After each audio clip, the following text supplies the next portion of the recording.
Saint Valentin, umutagatifu Valentin, umutagatifu witirirwa urukundo. Tariki 14 z'ukwezi kwa kabiri ni umunsi wizihizwaho mutagatifu Valentin. Kwizihiza abatagatifu bikaba bisanzwe bizwi cyane muri Kiliziya Gatolika. Nkuko buri munsi hagira umutagatifu wizihizwa, iyi tariki 14 z'ukwezi kwa kabiri buri mwaka, by'umwihariko Kiliziya Gatolika yizihiza umutagatifu witwa Valentin, Saint Valentin. Uyu akaba yarabaye ikirangirire cyangwa umunsi ukaba wizihizwa cyane kuko umunsi yizihizwa witiriwe cyangwa witirirwa uw'urukundo. Mu gushaka kumenya byinshi ku nkomoko y'uyu munsi, gusobanukirwa ibyawo aho uturuka, no kuvuga kumenya byinshi kuri Valentin witiriwe, kwegereye abasobanukiye iby'abatagatifu cyane. Birumvikana ko ugiye muri Kiliziya Gatolika isanzwe yizihiza ubuzima bw'abatagatifu, ushobora kugira byinshi usobanukirwa kuri uyu mutagatifu Valentin.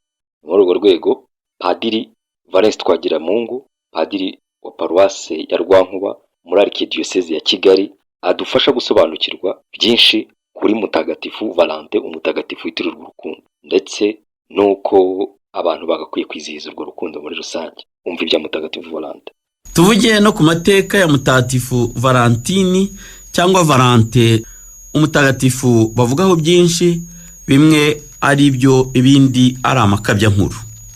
Ubusanzwe Kiliziya ihimbaza abitwa ba Valentin batatu: Valentin w'i Roma, umupadiri wahowe Imana mu kinyejana cya gatatu; Valentin wa Terini, umwepiskopi wahowe Imana mu kinyejana cya gatatu; na Valentin umumaritiri wo muri Afurika ya ruguru batazi byinshi kuri we. Navuze ko Valentin bamuvugaho byinshi. Muri ibyo byinshi bamuvugaho, bavuga ko ku ngoma y'umwami Claude abonye ko abasirikare bahunga urugamba bagiye gusura ingo zabo, yaciye iteka ko abasore batashaka. Nubwo Valentin yiyemeje kubashyingira rwihishwa, babimenye baramufunga, bamukatira urwo gupfa. Ngo ari mu munyururu, urubyiruko rwaramusuraga cyane, by'umwihariko umukobwa w'umurinzi w'uburoko. Mbere yo gupfa ku itariki ya 14 Gashyantare, yamwandikiye ibaruwa arangiza asinya ati: mu rukundo rwa Valentin wawe.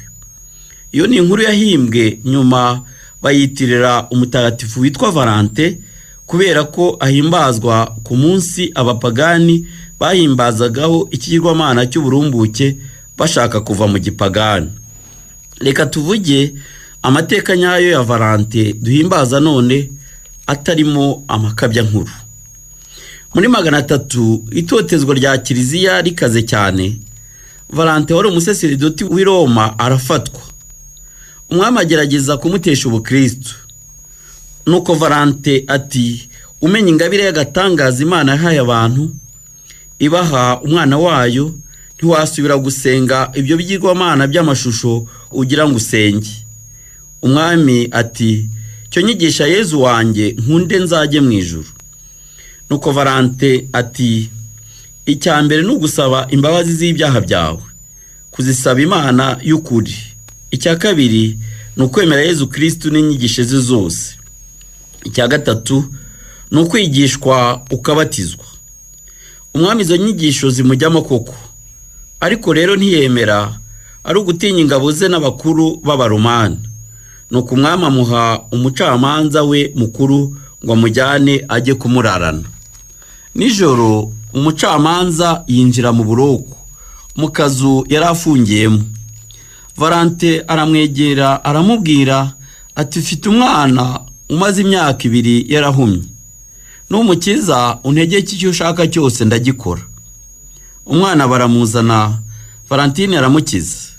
Umucamanza yitwaga Asteri, hamwe n'umukobwa we Valentin akijije, baremera barabatizwa hamwe n'abagaragu babo n'inshuti zabo.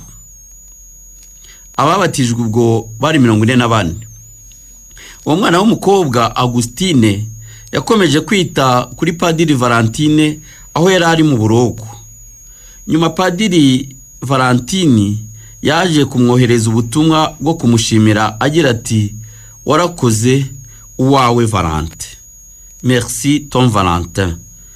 Bakeka ko ari aho byaturutse koherezanya ubutumwa ku munsi wa mutagatifu Valentin. Umwami yaje kumenya ibyabaye byose, maze ategeka gufata Padiri Valentin bakamuca umutwe. Na wa mucamanza n'umuryango we babicira umunsi umwe hamwe na Valentin. ubwo hari muri 1968. Kuva icyo gihe abantu benshi cyane urubyiruko rw'abasore n'inkumi bakundana batangiye kwizihiza uwo mutagatifu Valentin ku buryo bwihariye. Amateka ahamya ko ku itariki ya 15 Gashyantare abaromani bahimbazaga mu kwishimisha cyane imana yabo bitwa Faunus Lupericus, ikaba imana y'amashyo. Mu guhimbaza iyo mana abaromani bakoraga umunsi mukuru ukomeye bitiraga urukundo n'uburumbuke. Kugira ngo bishoboke guhagarika uwo munsi mukuru ukomeye w'abapagani, dore ko bishimishaga birenze ndetse bibageza no mu busambanyi kuri uwo munsi, Papa Gerazi wa mbere mu mwaka wa 1995 yemeje ku mugaragaro guhamya guhimbaza bikomeye umunsi wa Mutagatifu Valentin. Bityo buhoro buhoro uwo munsi w'abapagani ugenda uvaho. Kuva icyo gihe benshi bakunze guhimbaza Mutagatifu Valentin ndetse aza kwitwa umurinzi w'abakundana.